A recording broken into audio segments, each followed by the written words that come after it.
Hi everyone, it's Miss Dorr. Going to read you this slideshow to make it maybe a little bit easier for you. Uh, we have been working on argumentative writing and getting information from sources, so we're going to go over citing evidence. We've done this before, so you should be sort of familiar with it, but here goes. Okay, so citing evidence. It's exciting.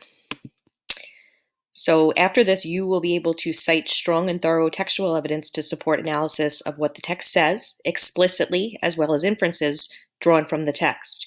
You will be able to incorporate textual evidence into your own literary response. So citing sources within your writing. When referencing an author's words within your writing, it's important to cite that source correctly. So we start by putting quotes around the author's words. We know this. Then we put the author's last name and the page number inside the parentheses. Finally, we move the end punctuation to the end of the sentence, outside of the parentheses. We did this, if you remember, when we read night. We were taking quotes from that and we would write Wiesel, comma, 5, or what have you. Okay, so here are a few examples. So that made Mike Jordan into Michael Jordan. Love it, 68. So you have the author's last name, the page number, the parentheses, and the period. Depression is a side effect of dying. Cancer is also a side effect of dying. Almost everything is, really. Green, 3, parentheses, period. Not only are we in this district's forced to remember the iron grip of the capital's power each year, we are forced to celebrate it. Collins, 4. Author's last name, parentheses, period. So why do we include in-text citations? These citations show readers where the information has come from when they view your works cited page. As you know, we're going to start doing a little bit of research, and what we want to do is give the sources the credit. So if it's not your words, that's fine, but you just have to put it in quotes and then give the sources their credit. So here's an example, air attacks. The key to the mission was the innovative idea of combining an aircraft carrier with the Billies. Japan assumed itself safe from air threats because land-based U.S. Army aircraft couldn't reach the homeland from Hawaii or Midway. Bradley, 102. And then in the works cited page, which we'll get to much later, you have Bradley, James, Flyboys, a true story, of course, Little Brown and Company. This is where it was published, and this is the year it was published, but don't even worry about that for now. Okay, so what if you don't know the author's last name? You can use the title of the text. You can put titles of books in italics and titles of articles in quotation marks. We know that. You may shorten a long title, but make sure it connects to the bibliography below. So an example is Jim Crow laws extended into almost every facet of public life. And the source was, not knowing the author, they put critical essays on racial relations and the page number, period. And the full title, what am I doing? Was critical essays on racial relations in the southern United States. So they shortened it a little bit. But I'm always here for you to ask questions too, no problem. This is just kind of a quick overview, and this will be posted as well, so you'll be able to refer back to it. So ways to include evidence. We have what's called a run-in quote, a peppering a quote, block quotation, and deleting parts of a quote. So a run-in quote begins with your own words and seamlessly flows into a quote from the text. So seamlessly means, it all flows and connects. A running quote can begin with a quote and conclude with your own words. So you can quote something and say, this quote means, and then explain it in your own words, or just simply state it in your own words. That's, I think, what we more or less have been doing. And as with all quotes, you must include some of your own words before or after the quote. You can't just throw quotes in there. You have to, in the beginning, explain where you're going, or at the end, explain what it means. And that's fine. Don't worry. You're going to be great. So examples of running quotes. As Jonah waited for his assignment, he realized that he had been skipped over. He quickly began to feel dizzy and couldn't focus his attention. So you see there, this is the person's words. As Jonah waited for his assignment, he realized that he had been skipped over. He quickly began to and this is a direct quote from the text, feel dizzy and couldn't focus his own attention. Lowry, page 57. Or here, women had gained very few rights as they were still expected to be, here's the quote from the text, meek, virtuous, innocent, weak, ignorant, beautiful, and subservient. Snyder, N.D. Ooh.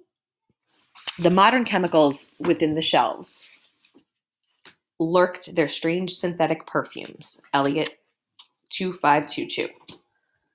This one on the bottom starts with the quote, and then there's the explanation. Jonas has been selected. Lowry, 61, not assigned to a career, which is a powerful foreshadowing for the significance of Jonas's task ahead. Peppering a quote. Just like adding pepper to your dinner, you sprinkle the quotations throughout the sentence. You simply embed a few words or phrases within your sentence. After discovering he lives on the unfashionable side, Wilde, 1744, and has no apparent family lineage, he is deemed unacceptable. Or Jonah felt, the quotes peppered in, humiliation and terror, Lowry, 59, as he waited to learn his fate in society. This is a block quotation. When you copy more than 4 lines of a text, a block quotation is intended inside of your text. You do not need quotation marks. When you quote many lines of the text and indent each of these lines, the reader can tell that this is a quote and does not need the quotation marks. Because there is no quotation marks, you will put the page number outside of your punctuation. We'll get to that.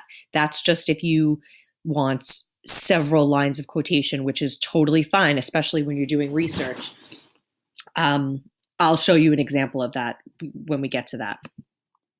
So here you go. The audience was ill at ease. They applauded at the final assignment, but the applause was piecemeal. No longer a crescendo of united enthusiasm.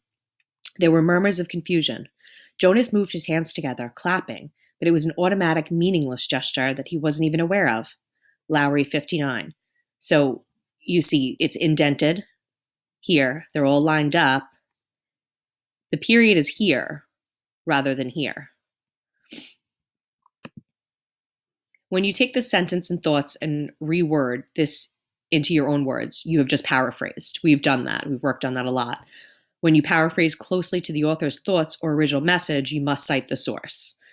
So, example, when Jonas was skipped over as he awaited his assignment, he became very embarrassed as he saw everyone around him beginning to look in his direction.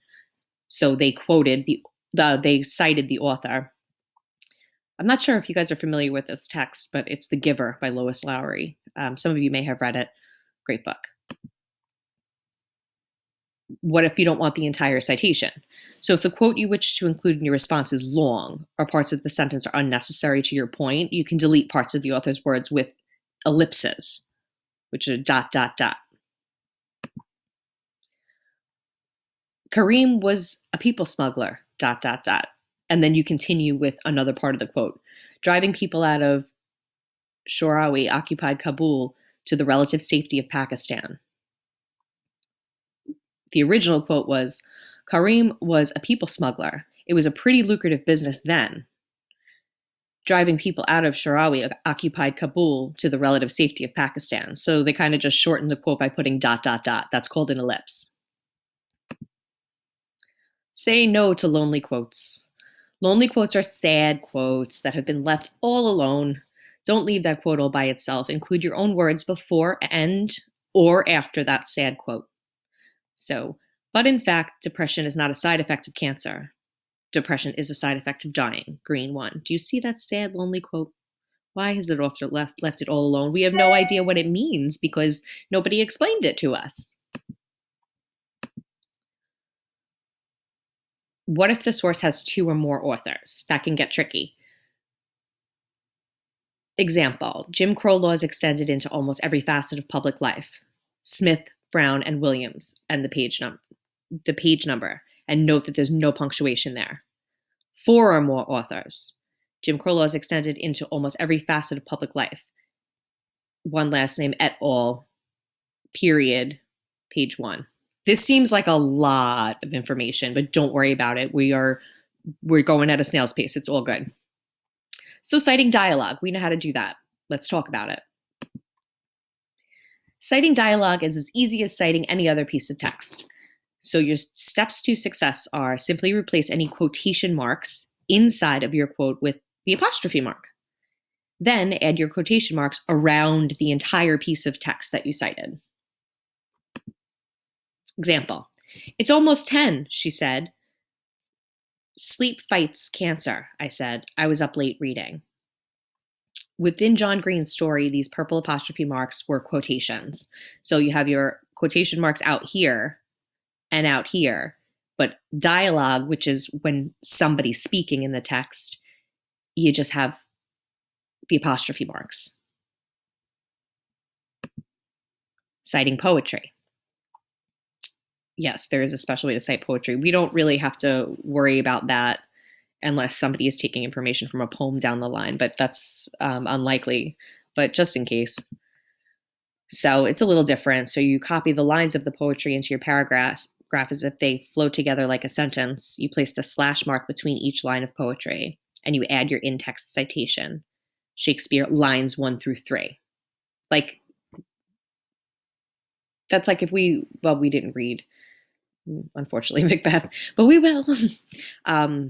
Just lines 1 through 3. You don't have to write lines 1, 2, 3, and no page number because it's just lines. So William Shakespeare speaks of true love in his sonnet titled Sonnet 18. He states that his love interest grows old, every fair from fair sometimes declines, by change or nature's changing course untrimmed, by the eternal summer shall not fade. That's lines 7 through 9. So the important note here is that the punctuation stays the same as it does in the poem. The citation did not include the author's name because it was mentioned in the sentence prior. So if you're citing several lines of poetry, write the lines as written originally by the author. This is similar to a block-style quotation where we indent and kind of condense it all because it's a lot. So William Shakespeare's Sonnet 18 speaks of true love. "Shall I compare thee to a summer's day? Thou art more lovely and more temperate.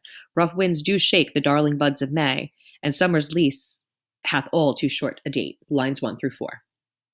That's considered a long citation. All right.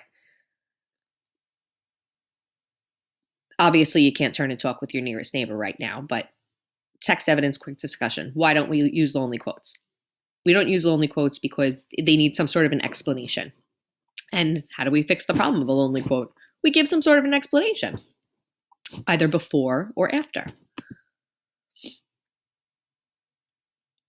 Okay, so text evidence discussion. Take a look at the signal phrases handout, which I will give you. Compare this to the information you learned today. Chat about these signal phrases with a neighbor near you, which we really can't do, so we'll talk about it here. What do you notice about these phrases? How does it relate to the run-in quote? How can you use this chart to help you seamlessly incorporate text evidence into your own writing? I'm going to post these, and we'll deal with it as we go this week. Okay. And this is where we're headed with this. Not this week, but next week. So the mini research project, rather than doing a huge, long research paper, we've been building up to this in the past couple weeks, and honestly, everybody's doing a really great job. We did it with the slideshow. We did it with your argument piece from last week. But so think about something that interests or intrigues you. Spend some time researching that topic using the graphic organizer that's in your notes, which I'm also going to post. Make sure you find some evidence to share about this topic of your choosing. Pull quotes from several texts or sources to use within your own mini research paper. We're going to go further on this. As of today and tomorrow, I just want you to focus on reading this, asking questions about this, and then we'll move forward. No worries. Just ask as many questions as you need to. So craft an informative paragraph that shares this information that you gleaned through your research. Write this within your student notebook, which I will post and you do not have to worry about right now. You must seamlessly incorporate 2 pieces of evidence within your paragraph. This means that you run in the quote, pepper your quote, delete parts of the quote, and or use signal phrases in your writing. I know this sounds really technical, but these are skills that you all know and you do well. So don't let this intimidate you. we usually we use graphic organizers in class, and you explain to me, you write something, you add the quote, and then you add a little something of your own and explain it. And then we'll put parentheses, the author and the page number. And that is totally fine to do. But this is just all the information. I realize it seems like a lot, but as I've expressed to all of you, we're not trying to overwhelm here. So these are some possible topics to research. Ooh, ooh, ooh. Here we go. Your favorite sport or activity, something you're passionate about, history. This is a lot. School issues, school uniforms, school lunches, school policies, social media and its impact on society, current events, technology topics. You could even go as far as to use that scientific invention topic if you liked it. I know some of you, before we concluded school, we started talking about this, and some of you came up with your own ideas. So if you want to go back to that, that's fine too. We're not going to do it until next week. So, we have plenty of time to get through this. I also posted last week, there's a list of a ton of different topics. And if you cannot narrow it down and you're really not sure, I will give you a topic. And if you don't like that topic, I'll give you another topic. It's fine. We will get through this. Everybody's doing awesome. So just keep up the good work. All right. So then I'm gonna call it quits here. I'm gonna post this, and then I'll move forward and walk you through it as I have to. We have all of these you're going to have.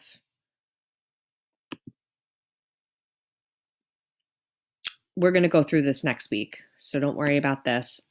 What I do want you to do, and I'm going to post it and I'm going to explain it, is I'm going to give you a notebook. So after reading these slides and listening to this, it's due Friday. So I'm putting Monday and Tuesday just to listen to this and go through and read and ask questions as you need to. And then, I'm sorry, today's Monday. So that's for Tuesday and Wednesday to do that. And then Thursday and Friday, there's a notebook, and it just asks you to fill in information and kind of was going to measure and see if you understood. And you can go back and refer to the slideshow, and you can just ask me questions and I'll just explain it to you.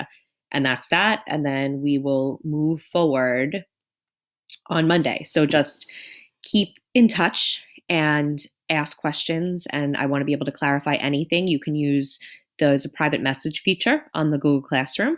You're more than welcome to use that. You can email me. You can post in the classroom, whatever you're comfortable with. So that being said, I think that's it for today. Yeah, so I hope everybody's doing good, and I miss you guys terribly. So don't be intimidated, though. It seems like a lot of info, but we're going to get through it. These are things that believe it or not. It's just kind of written in a different way. So that's it. Okay. All right. So I hope everybody is doing well and ask all the questions you need. Okay. Talk soon.